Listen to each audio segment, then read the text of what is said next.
joining us and welcome. 30 years of experience, I now feel very old. I will be attempting to distill some of that experience into the slides, which hopefully you can see here on the screen. It's a massive topic. You can see on the screen what I'm aiming to cover, and the aim is really to introduce you to maybe not necessarily system leadership, although hopefully that too, but the specific angle that we take in the guide that we're presenting today to give you enough, hopefully, encouragement and overview so that you can go away and use the guide yourselves. It's free of charge. It's a download that you've hopefully already seen in the link for today's session from thelastingdifference.com. But there's so much to cover. Each slide on its own could be a day's workshop.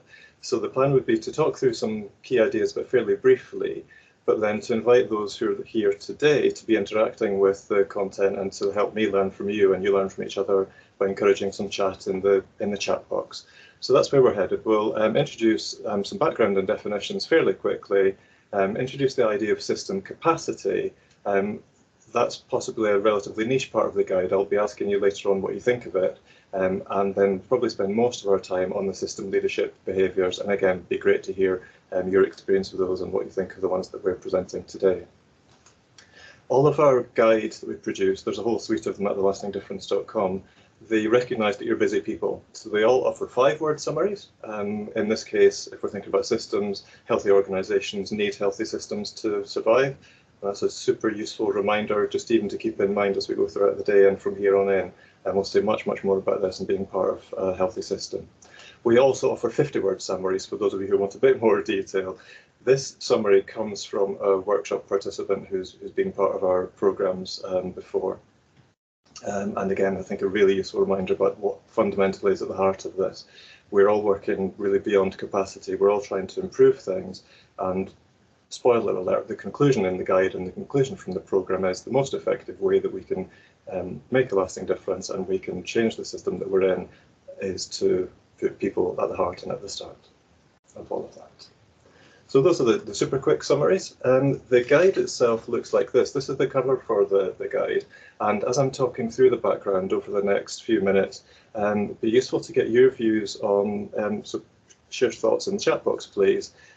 Do you relate to, do you recognise any of the figures or any of the objects in this illustration? Do they tell you anything about the system that you're part of or the organisation that you're part of? You might recognise some of the challenges of, in this case, it looks like people coming back together after a storm, starting to work together, but maybe looking in different directions and using different resources.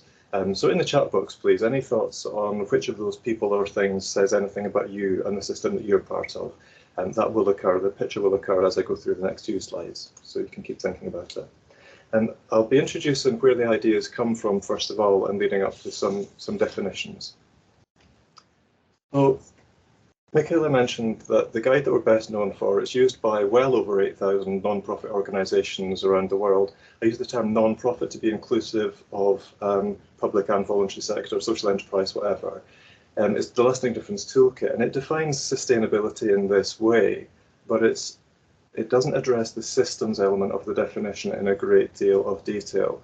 Even though, like, I'm interested in systems thinking, it was part of my MBA over 10 years ago, and I've been developing resources, some of which are referenced in the toolkit itself, to help think about different systems. So there's separate resources we've got on homelessness, on social care, and so on. But the definition comes from there, from the Lasting Difference Toolkit. And then a couple of things began to happen over the last couple of years. So we were approached by Shelter England, who wanted to see whether other people within the homelessness and housing system were experiencing some of the same things they were about struggling with capacity. So I came in and facilitated a couple of national conferences. We created a learning report, again, that's linked in the guide here, about managing capacity. Thank you, Alan. That's the first response thing coming in on the image. Brilliant, that's great, thank you. We did that and we produced the learning from it, and one of our messages is if we want to improve system capacity, share your learning and shine a light on the challenges that you've got, which Shelter bravely did in this case.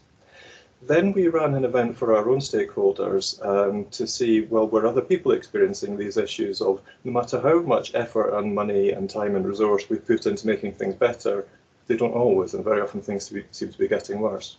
We had a couple of brilliant speakers at that, and the guide draws fairly heavily on ideas from Flora Henderson from Future Pathways. Some of you will know the first Alliance contract in Scotland, fascinating organisation, well worth looking into if you're not already aware of them. And likewise, many of you will know IRIS, who have put together resources on ethical and collaborative approaches to commissioning and are looking to improve social care system in that way. They were both speakers at the event, and we also heard from my colleague who was researching for her MBA thesis. The idea comes from Hamlin and Prahalad. These are the authors who came up with the idea of organisational capabilities, key capabilities, you might have heard that expression. And it's this idea of strategic intent and strategic leverage, and I won't go into any detail here at all, other than the last idea was really key. If we're part of a system, chances are that there are enough resources within most of the systems we're part of to actually do the things that need to be done and to make a difference to the people who need us to. But are they used as well as they could be? Are we using our resources? Well, one, are they our resources? We'll come on to that. And are we using them as well as we can to the best effect? So it's not just about where we allocate our resources, but how we leverage, how we make the most of the resources and the capacity that are in the system. And that is a bit of a challenge. And I'm now going to share some provocations with you, and we'll get your reflections on those as we go. These are really helpful thoughts in the chat box. So many priorities, where to shine the light. Well, that's really helpful. Thank you. This is great. So the idea of making the most of the resources in the system can be a challenging one, particularly at the moment, because I'm hearing a lot of organisations at the moment saying that their partners are beginning to circle the wagons. If we're struggling with capacity, we're struggling with resource, we're struggling with unmet need and growing need, the temptation very often as people and as organisations is to circle the wagons, is to tighten up, is to clench up and say, actually, we're going to draw a very firm boundary between us and the outside world. We put the organisation first, we take that lens, and that makes us relatively impermeable to the outside world, and we think that helps us be safe. And the business management literature, essentially, that's how it describes organisational sustainability as a bit like when you were at school. You protect your resources, you exploit them before someone else does. I think in the sectors that we all work in, the systems lens is much more where our future sustainability is, and it's having a permeable boundary between our organisation and the ecosystem, being open to the influence and the flow of people and ideas and resources. And if you remember nothing else from these two slides, these expressions, if we don't exploit this opportunity, someone else will, would be the organisational lens. A systems lens would be, if we don't take this responsibility, no one else will. So the guide includes those illustrations. We'll also share the slides after today. And it takes all of those as principles, I suppose, and leads up to some definitions, most of which come from either workshop participants we've worked with or from some really good quality literature on systems thinking, all of which is referenced at the back of the guide. So for today, a system is usually a complicated thing made up of interdependent parts, usually working in some way together dynamically. Capacity we define as the amount of something that can be contained or managed, or the amount of something that can be achieved. And leadership, which we'll be coming on to, like I say, each of these is a day or a course in its own right. So I'm not sure I'm going to be satisfying everyone with these definitions, but how about this one? Taking and sharing responsibility for doing the right thing. Those are the definitions we're offering for today. When it comes to systems, other characteristics that you'll usually see described of systems is that there's a range of different perspectives on the purpose of the system. There's unclear cause and effect within systems, and therefore there can be unintended consequences of doing something as part of a system. They're not necessarily linear, and they tend to be dynamic, not static, so they're hard to pin down and hard to understand. So let's take a bit of a step back and start introducing some of the core ideas from the toolkit. And these are the provocations it'd be good to get your views on in the chat box. And thank you everyone for sharing your reflections on the illustration, and welcome to those joining us later. So the first core idea is that you're part of a wider ecosystem, like we were just seeing with organisation B in the previous slide there. Now, it seems really obvious. Of course, you're part of it. Obviously, it's there.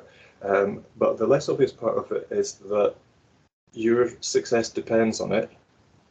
You're part of the problem that you're trying to solve. And we're often not reminded of it, but actually the existence and the continuation of the system also relies on us. So we're part of a much wider ecosystem. I'll try and get around to explaining the swordfish later on. The second provocation, and we'll come back to all of these and get your thoughts on them. The second is that hopefully this is an empowering message. It's trying to make the point that everyone's influence is limited, and so we can no longer be avoiding the hard decisions or thinking that it's only a chief officer's job, for instance, to make hard decisions or to have any authority to change things. Everybody has power within the system. Everyone's influence is limited. We all therefore have a role to play. So people in communities might feel disempowered because they think organisations have got the power. Workers in those organisations might think managers do. Managers might think, well, I can't do anything. That's a funder's job. Funders think, well, that's policymakers. Policymakers think, well, what about the politicians? They're in charge. Politicians will tell you where the power really belongs. So we all have power, and everyone's power is influenced, is limited rather. But what can we do? And again, we'll get your reflections on these in a moment.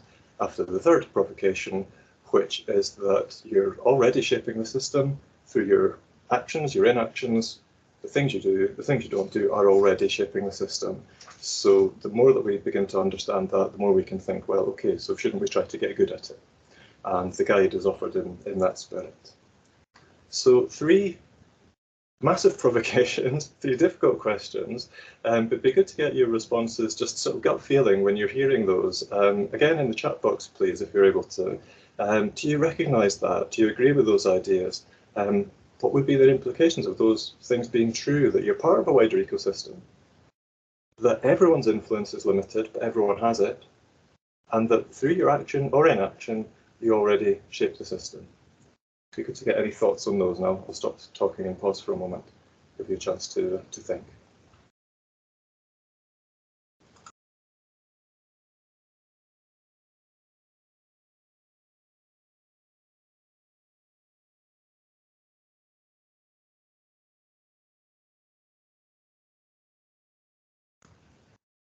Thank you, those are starting to come in. I'm also just catching up on your comments in the chat box.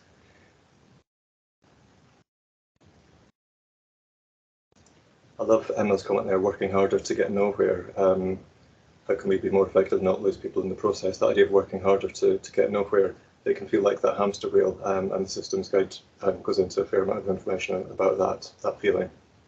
How we're actually driving the thing that's extinguishing our energy.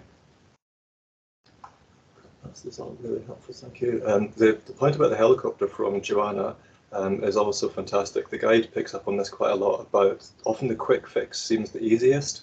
And so we therefore miss opportunities very often to do the difficult but impactful and sustainable thing, because the quick fix is always there.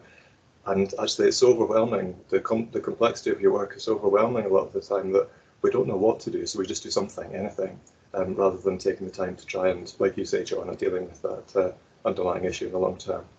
So really helpful points. Right, so that seems to have given people a bit of time. Thank you, and this is great to see. Brian's asking, there's a provocation back from Brian. Thank you, Brian, that's really helpful. So if all of our influence is limited, would that logically mean then that we need equity of perspective? We need to listen to everybody's voices? And yeah, Brian, like I say, spoiler alert, the conclusion of all of this is the number one way, probably the only effective way we can change the systems we're part of, is to amplify the voices that you have privileged access to. Absolutely, yeah, that'd be my feeling. It'd be good to see if there's any other responses to Brian's question there. Need to share and link better. Karen, yeah, it's a great point, Karen. You'll often see with systems thinking that individual actions can be critiqued, particularly individual quality improvement actions can be critiqued, because there's no point optimizing the suboptimal parts of a system if they're working in isolation. But the point that you're making is about the connections between the parts of our system, the connections between our people, our organisations, and so on. They can definitely be optimised and can definitely be improving the system. So, for instance, referral pathways, as an obvious example, partnership work as an obvious example. These are all really helpful. Thank you. I'll keep reflecting on those. I'll also delegate, Michaela, if it's okay, I might delegate to you to be checking up on those and seeing if there's any themes coming. How does influence relate to decision making? That's an important point, Kim. It probably comes down to the decision makers and their view on power. So the guide says a couple of things, which we'll come on to actually. We'll come on to a couple of them. I'll try and remember to address that. Again. But yes, it's a good question. I would just encourage you to keep that question in mind yourself actually, and think about what it means for your own practice, everyone too. Okay, that's really helpful. Thank you. And like I say, Michaela, if you spot any themes in there, I might bring you in a moment and just to see if there's anything that I'm missing out on, because there's a lot of really helpful, really thoughtful things in there. I've also just spotted Fionn. So Fionn, you're from Healthcare Improvement Scotland, who referenced this idea of red rules and blue rules. For those who are not familiar with it, it can be really helpful in systems change. It's making the point that there are two different sorts of rules. There's the things that are custom and practice, that we think that they're the law, that we must do this thing, but actually it's just because that's how we've always done it. And Fiona would describe those as blue rules, or you might call them pencil rules. Then there's the red rules, the things that really are the law. They're maybe the Sharpie rules. They're harder to rub out, they're harder to change. And it's a good way, like Fiona says, of finding the limits on and actually challenging our perceptions of what's possible and what can and can't be changed. So that's really helpful. Red rules and blue rules. Thank you, Fiona. Okay. Michaela, could I put you on the spot? Were you seeing any other sort of themes or anything that I should be picking up on from the chat before we carry on? These are really thoughtful responses, aren't they? Thank you, Graham. You're not putting me on the spot. I'm very inspired by looking at the responses, and it's all about those great questions around the, being aware of what our power is, where it lies within the system, and how to best use, our limited amount of energy, resources towards a common aim and people coming together. And I think the storm metaphor was also a good one about the different parts of the system, and we're all in the same storm but not on the same boat. So how can our little boat all come together, and what would be an equitable way to do that? Lovely. Thank you. And just as you were speaking in there, Morag's comment is important about culture, and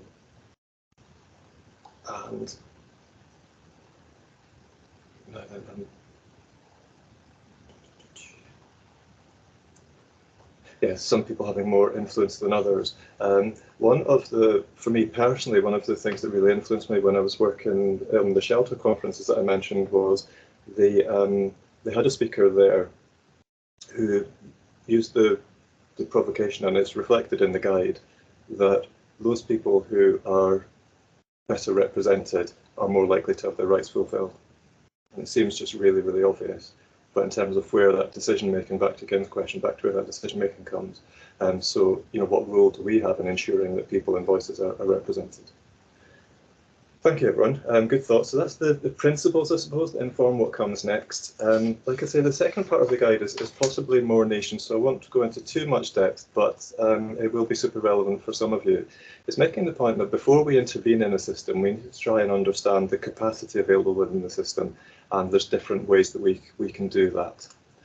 So the first is to work out how much capacity is in there using a number of measures or metrics about the amount of resource, how equitably that's distributed, how diverse and inclusive different levels of engagement are, and how well coordinated those are. Like I say, I'll just go into sort of headlines just now, and if it's of more interest, it's the second part in the guide. And again, I'll pause in a moment and see where this fits in with your own thinking, if at all, about measuring system capacity. And I'm also just trying to keep my eye on the chat as we go. There's really great stuff coming in here. Hopefully able to see and to be benefiting from all of the leadership that's in the room.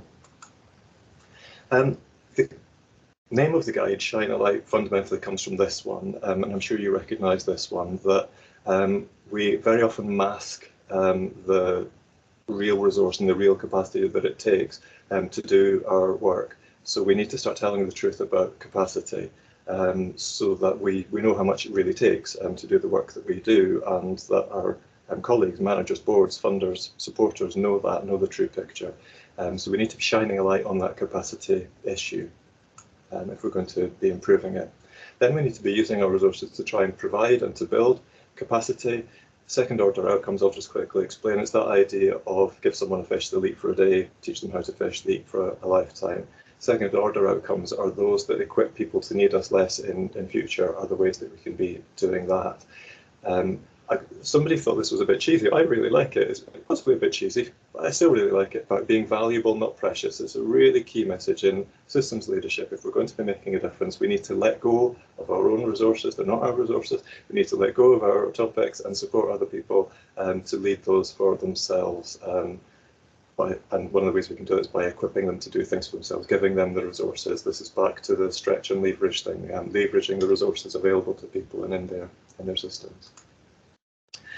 Next, we can create flexibility. The thing about working in partnership, there's a whole lot of stuff on that in the guide, but particularly when we're talking about relationships between commissioners and commissioned or funded organisations and grant holders, seeing each other as equals with contributions to make.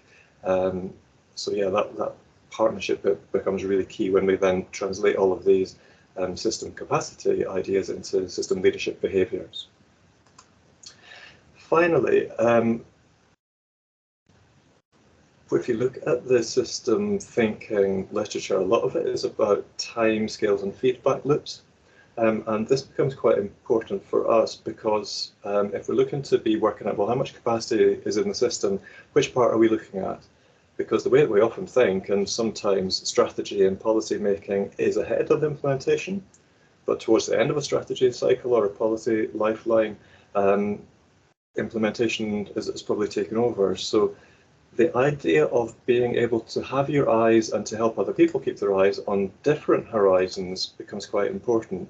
If we're struggling with capacity, we're going to be so much focused, like we've already seen in the chat box there, about dealing with the emergency issues. If we're going to be helping people with that, and if we're wanting to show leadership within a system, we need to be able to get people to say, yes, there's that that's going on at the moment. We need to help to sustain that. We also need to be nurturing and giving space for and allowing uncertainty, room for uncertainty and exploration as new things emerge, so that new options can be created for the future.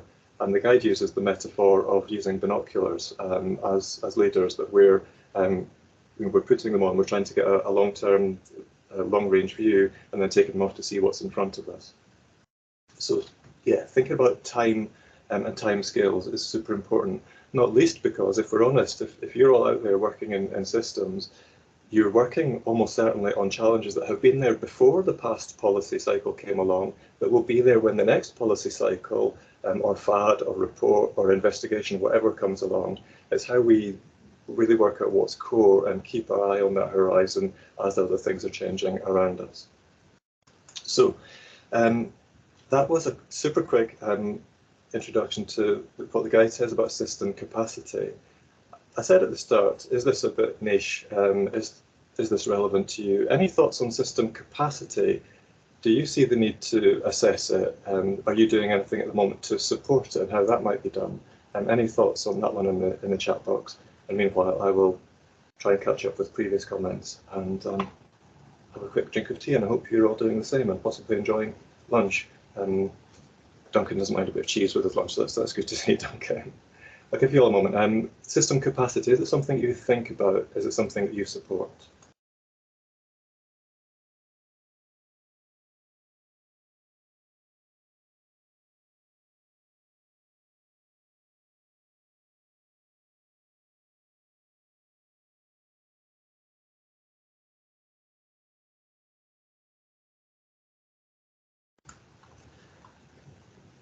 Interesting reflections from Fiona, and then a response from Kerry about COVID and what changed there. And there have been lots of different views on that, but one of the things that I think accelerated change in the pandemic was that everyone was doing it. We had no alternative, so the whole system within a week really changed. And the other really fundamentally important thing, if we're thinking about systems leadership, is it united around one shared purpose: let's keep people alive. And that fundamental clarity of what the purpose we were all serving was helped align all of our attention and all of our resources in the same direction. There will be then different reasons why that then changes over time, but I would suggest that, and certainly the literature on systems thinking would say that the clarity of purpose fundamentally is the key determinant of success in a system. I'm just catching up on your comments here. Oh, Jennifer, I'd love to be face to face to find out more about what you mean there about the distinction between responsive and reactive. I think I know what you mean, but it's a good way to put it. Assessing systems capacity is definitely complex. I include a number of metrics in the guide for you to use. So if it is something of interest, Sharon, then see what you think of the metrics that are in there, and to help you to be doing that. Yeah, Alan, that's a really great comment. In one of our other guides, so Alan's commenting about following our energy but not getting burnt out. And we've got a guide to managing focus and self-care, and we use the metaphor of the sun and the moon and the stars, and the thing that gives us our energy and our passion is also the thing that can burn us out. So absolutely, Alan, a lot of this is about recognising individual capacity and recognising that individual well-being can't just be an individual responsibility, and self-care is an organisational care, it's an organisational responsibility. Okay. Once again, Michaela, I might delegate to you and see if there's any other themes that I'm missing in people's comments here. But it's great to see some really thoughtful contributions. I'm looking forward to reading these properly later on as well. Oh, there we go. There's examples coming in of what you're all doing. So identifying bottlenecks, working with people, shining a light. Great stuff. This is brilliant. Thank you. Well, I'm enjoying it. Hopefully you are. So let's move on to what I was saying is probably the main part of the guide and the main part of the session today, certainly, is on systems leadership and identifying 5 different behaviours that we can use. And one of the maybe slightly snotty distinctions that the guide makes is there's plenty of stuff out there on systems thinking. This is aiming to do systems doing. Based on everything in the guide comes from actual real life lived practice. There's lots and lots of case studies and illustrations which I'll be tempting to share with you as we go, from what other people are doing. So the 5 behaviours you can see there, and I think we're fine for time just now if I just talk you through those. So the first is clarifying, and what we're talking about here is, that thing about, sorry, I edited my slides there, that thing about system purpose and how that helps under the pandemic to focus everything in one direction. So are we all clear, and do we agree on our perspectives of the system that we're part of? And what can we do about that is, well, going into conversations about system purpose with real clarity about what you do and what you don't do, and what you're trying to achieve.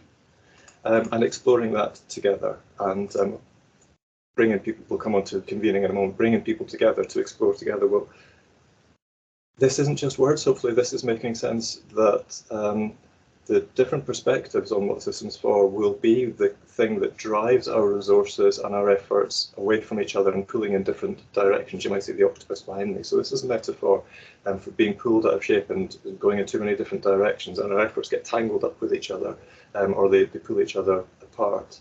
So are we clear about our intentions, and are we clear about the purpose of the system that we're all part of? Very, very important to be fundamentally clear on that one. So on this one, for real life examples, there's 2 or 3 here on the accountability thing. So I mentioned at the Shelter conference that I was part of, there was a really impressive speaker from the Royal Borough of Kensington and Chelsea who was in charge of housing decisions and had set up the Grenfell response and was responding to Grenfell residents' liaison group. And the way that they described it was being accountable to the people that they knew their decisions would affect fundamentally changed every decision that they made and how they went about making those decisions. So this thing about where the power is and where decisions are made, this thing about accountability becomes super important. Data is also super important. So Citizens Advice Bureau, for example, they log live data. You can get live up-to-date data, like by the hour, of every CAB around the UK, the issues that they're identifying. And they do that for lots of reasons. They do it partly to anticipate need, they do it partly to influence policy and decision-making and resourcing, but they also do it for themselves to be thinking, okay, well, what are the issues that are coming today? How do we need to equip ourselves for addressing those in 2-3 months' time? How do we support other people to identify those? So as we go, I'll try and keep bringing in real-life examples of system doing, what we can do about these. The second leadership behaviour is curiosity, and making sure that we are curious and that we are helping other people to explore. None of us knows how to do leadership. Nobody knows how to do system leadership. We can be exploring together what the challenges are and what solutions might be, and creating the space for that to happen. Sometimes getting out of people's way. If we're saying that amplifying people's voice is one of the most powerful things we can do, chances are getting out of their way is the second most important thing we can do. Can we hand over? Can we equip people? Can we just get out of their way to lead change themselves? Can we do that? Curiously create the space for that. So you'd be familiar with some of this. We've already had bottlenecks mentioned in the chat box, which was great to see. Can we create, when somebody's mentioning culture, can we create a culture where learning is the outcome? In a complex environment that's ever-changing, with a complex system where there's no clear cause and effect relationships, can we create space where people are comfortable and they're rewarded for taking risks, for trying new things, because it's learning is what's being prioritised.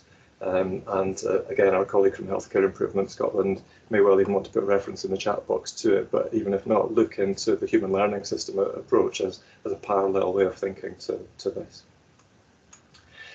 Next, and again, I'm skipping through these hopefully fairly quickly, and we can then conclude with any thoughts and other examples from you as we go. So the next is convening, and I think a couple of you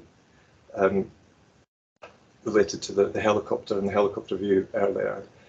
The principles here, and I've mentioned it a couple of times, is if you think about even just the people in this room here today, the vast majority of you are funded from the same source, really. Taxpayers' money. We think that they're our resources, we think it's our budget, and it's not. They're not our resource, they're not our budgets. It's the same resource from the same place, fundamentally, probably trying all to achieve the same thing. But once we make it ours and we circle the wagons, then we forget where the resource comes from, and more importantly, the ends to which it's meant to be put. So the guide is inviting you to think more clearly about not your resources, but the resources within the system, and are they being used as well as we can. And when we see people who can do this, we can sometimes be envious and think, oh, who are these amazing, inspiring people that are doing things differently? When you see this being done, all that's happening is those people experience exactly the same capacity issues as everyone else. They're just committing to doing, thank you, Fionn, they're just committing to doing something differently about it. And that's the fundamental thing, is just making that commitment. Fionn, that's super helpful for including that link to human learning systems, thank you. Okay, so then when it comes to the convening, yeah, like we say, working towards what's best for the whole system, not just for ourselves, and they might often be two different things sometimes. Recognising when to persist and when to say, actually, this is the wrong direction, this is maybe the wrong stakeholder to be trying to make a change with, and like I say, what the resources are there, are they being used as well as they could? And that often just means actually convening, bringing the right people together into a room. One of the examples in the guide from this one was another homelessness partnership. And what they saw is that although they were working really well together as a partnership to address homelessness, the people they were working with were affected by addictions, but there wasn't an addictions organisation as part of the partnership. So the full resources available to meet those people's needs weren't being deployed as well as they could. So the partnership reached out and made sure that it had better representation from addictions services to better meet needs. Just simple stuff like that. The guide's full of just simple practical things. And another one is, I'm not sure if this was in the guide, there's certainly a case study on our website of an organisation in Perthshire called Giraffe Trading. They're a social enterprise who, there's a brilliant case study on the Lasting Difference website, who convened, in response to the cost of living crisis, they convened a partnership, in particular an event, a lunchtime event of corporate, so private sector companies who operate in the area, social enterprises and charities and public sector planners and commissioners, to shine a light and to say, look, this is the issue. We are running out of capacity in all of our organisations. We're having difficulty with recruitment, we're having difficulty with cost of living, but we have resourced together. What can we be doing with it? And I suppose acting with enlightened self-interest is the way that this is sometimes described, and certainly what the organisation found, what Giraffe Trading found, was that it didn't come away from the session any better off financially necessarily, although many of the charities did leave that session with backings for support and sponsorship from the private sector, with backings or referrals and support from public sector. But it's about that's where we began. Healthy organisations are part of a healthy system, and in this case, the chief executive of Giraffe Trading saying, what's going to be the best for my organisation isn't to circle the wagons, but is actually to get together the people who are affected by the same things I am, work out what we have in common. And in Shelter's case, what they're trying to do is to put an emphasis on the people we all have in common, are those the actual people we all have in common, we will all see in our working day, and to be thinking, well, are we using a resource to help that person, those people, as best we can? And almost finally, and then I'll pause, and it'd be great to get questions, thoughts, ideas from you. Challenging. We're making the point here that changes to systems are, one of the reasons they're tricky is that active systems will always actively oppose any move to change them, and they'll absorb or they'll co-opt efforts to change them, or they'll just attack them. So what we're talking about here is, again, continuing to shine a light, continuing to challenge, recognise that not challenging, it's not a sign of respect. Challenge is a sign of respect. Accountability isn't about success, but about taking that responsibility for addressing challenges. And the case study in the guide on this one is an organisation some of you might know called the Grampian Regional Equalities Council. And what they've begun to do, a little bit of what Shelter are beginning to do as well over the last couple of years, is using individual case data to then say, okay, when someone comes with us an inquiry at Grampian Regional Equalities, to what extent is that individual issue that's presenting an issue of systemic racism or systemic discrimination? So they're collating individual cases, they're looking for threads between them, and then they collate that data a bit like CAB do, like I mentioned, and they collate that and present that back so they can then go to, whether it's the police or health or whoever, and say, we've had this one or two or however many cases come forward, we think there's a bigger systemic issue here, let's shine a light on that, let's do something about it together.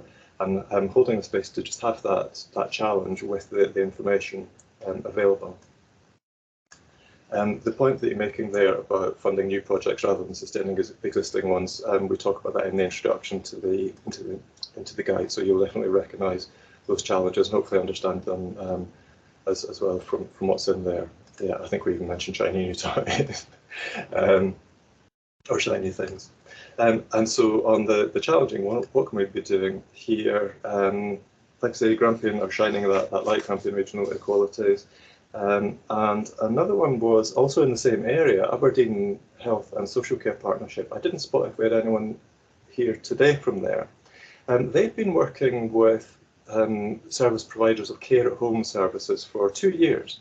They've been convening, they've been shining a light on the challenge. They've listened to service providers, voluntary and private sector providers, about the challenges of working within a competitive tendering framework environment.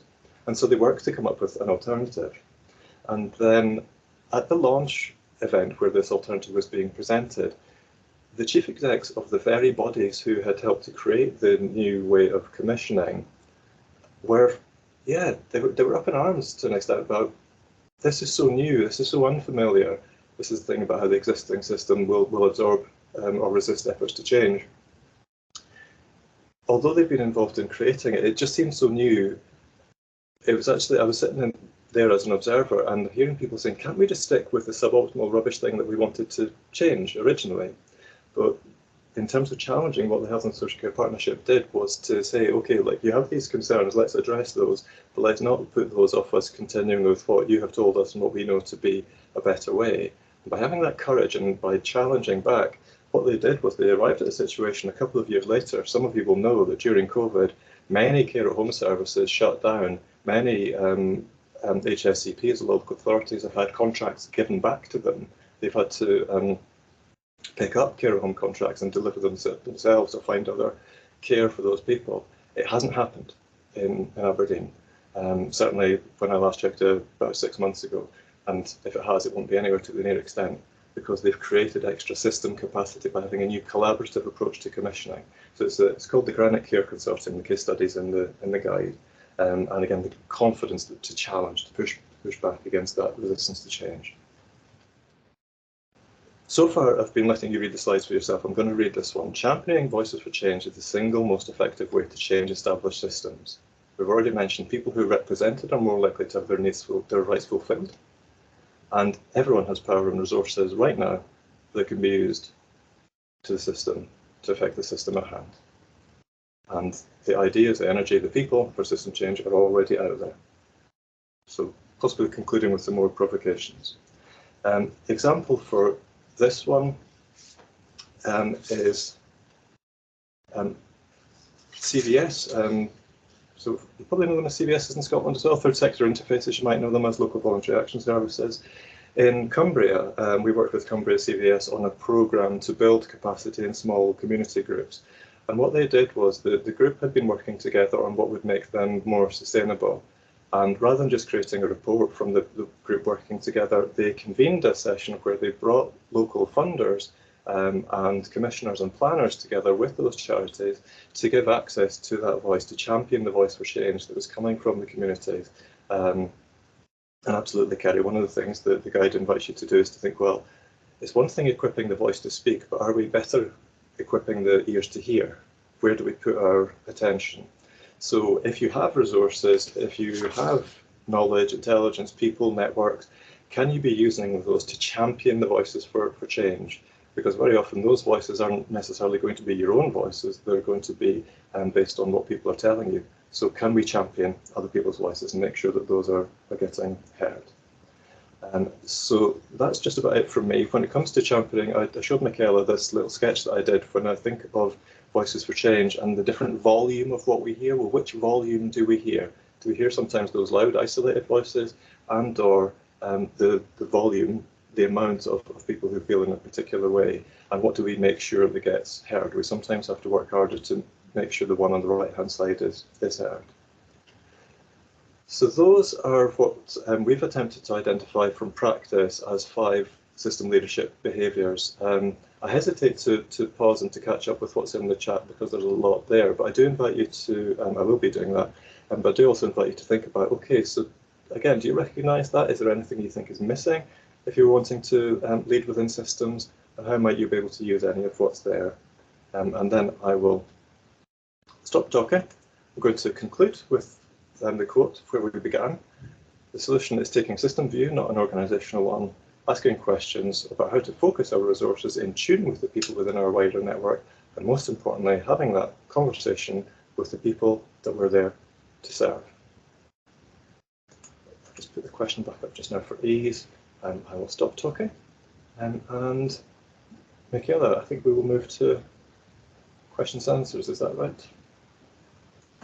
Yes, so if you do have any questions from today, just put them in the chat. We have another 10 minutes. So if you want to pick Graham's brain and ask some insightful questions, now is your time. And thank you, Graham. I'm just reflecting on how much we practice what we preach throughout the session and how we were sharing generously information and perspectives and listening and speaking using the chat. So really appreciated all the debate and the discussion and conversation going in there.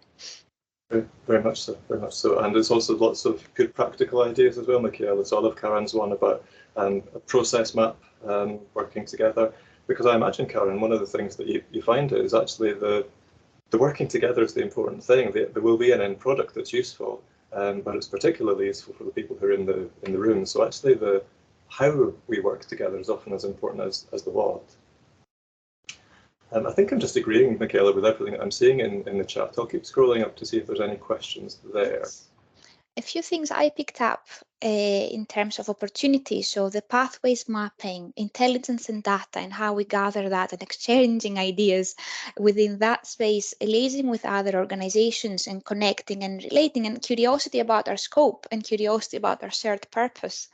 It's something that stood out for me when I was looking at the different comments, and also creating opportunity and capacity to create that safe place to learn and fail sometimes before you can try again.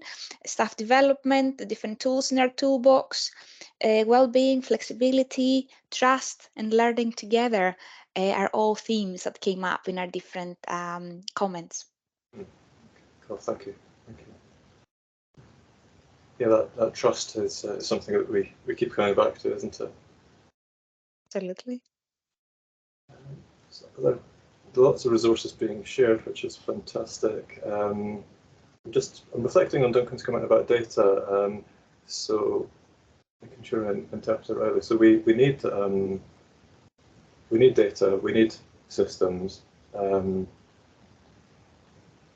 But yes, they're not a substitute, and the data and systems need to come from somewhere. And the thing about the time lag is one of the points that comes from that, if you remember those sort of balloons, is that if we're making evidence-based decisions, we either need, it can only ever be retrospective.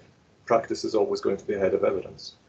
So if we want evidence-based decisions and practice is ahead of evidence, we either need to be getting much quicker feedback loops and much quicker data, or we need to be putting the decisions in the hands of the people with the data in the first place, with the actual experience in the first place, moving decisions maybe down the line.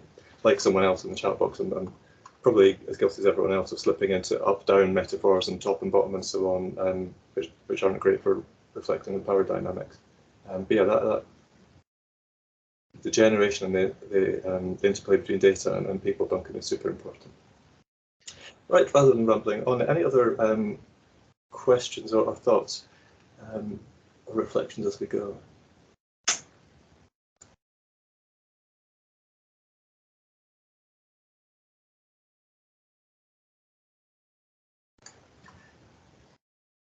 Thank you, Fiona. So there's a comment there from Fiona about taking the time to build trust. A piece of work that I haven't referenced, it's not out yet, but for the last couple of years, I've been facilitating it's essentially a challenge fund. I've been working with Healthcare Improvement Scotland and Shared Care Scotland to commission new collaborative ways to increase choice in short breaks for unpaid carers. I'm writing the learning report as we speak, and it'll be coming out soon. And one of the examples, Fiona, like you were saying, is an organisation who found that carers had been burned by their experience of having to fight for services. So when services and planners then were approaching the local carers group to say, actually, can we now look at doing something very different within the system, the trust was gone. And so the carers just wouldn't engage. So what they did, this organisation, this health board was, facilitated workshops for the carers to give them a space to work out what mattered to them, to build trust between each other, to show good faith, I suppose, to then allow that stuff to be processed so that the carers could then engage and the health board could then engage with people. So yeah, taking the time. These are easy words to say, aren't they? And what the guide is trying to do is to translate those into practices as well. So these are all super helpful suggestions and ideas. Where will we find your report when written? Good question, Maureen. The Shared Care Scotland website is the easiest place. So the piece of work is called Promoting Variety, and the Promoting Variety guide has been available since 2020, and it's, again, fairly straightforward guidance on commissioning collaboratively. The particular focus is short breaks for unpaid carers, but it's quite widely looked at from a commissioning point of view generally. So if you do a search for Promoting Variety or look on the Shared Care Scotland website for that, you'll find that. And the report will be out on the 24th of October. And again, you should be able to find out about the event and the launch through the Shared Care Scotland website. Forgive me, I'm not sure, although Healthcare Improvement Scotland is our partner, I'm not sure if it's on their website, it may well be, but search for Promoting Variety. And I was curious with your comment about the data and information we get and the assumptions we make, especially if communities there is no trust and there is no input and we're making assumptions about why someone is not engaging.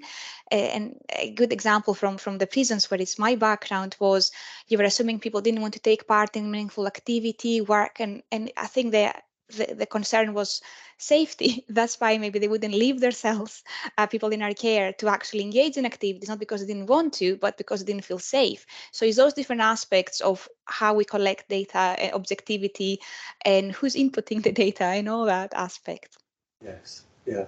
And that's fair enough, isn't it? Because in that case, it's the carer who's making a decision about what's safe. Because I think the reason why a lot of system change, particularly those of you who work within social care, a lot of the system change that could have come about in the last 10 years with, if we'd done self-directed support, is because we've been deciding on behalf of other people what is and isn't safe, and how much choice people are entitled to. But I'm getting on my hobby horse. Oh, it took an hour, but I finally got on my hobby horse. So thank you everyone for brilliant, really thoughtful contributions. I'm going to learn a lot from those. Hopefully you've worked out that the spirit in which our resources are shared, and the reason they're Creative Commons licenses, I'm super privileged. I get to learn from people like you. So I'll continue to learn from the comments you've put in the chat box. You may well continue to see ideas being shared. Lots more of that stuff on the Lasting Difference website. Winky has also shared links to, well, at the start we had links to the general resources available through leadership links, but super important, this is the first time we've done a session together and we'd love your feedback. So please follow Winky's link there. It'll just take a couple of minutes. Please give us your honest thoughts. Shine a light on, was this any good or not? Was it what you're hoping for? Has it made a difference? Please let us know what you think.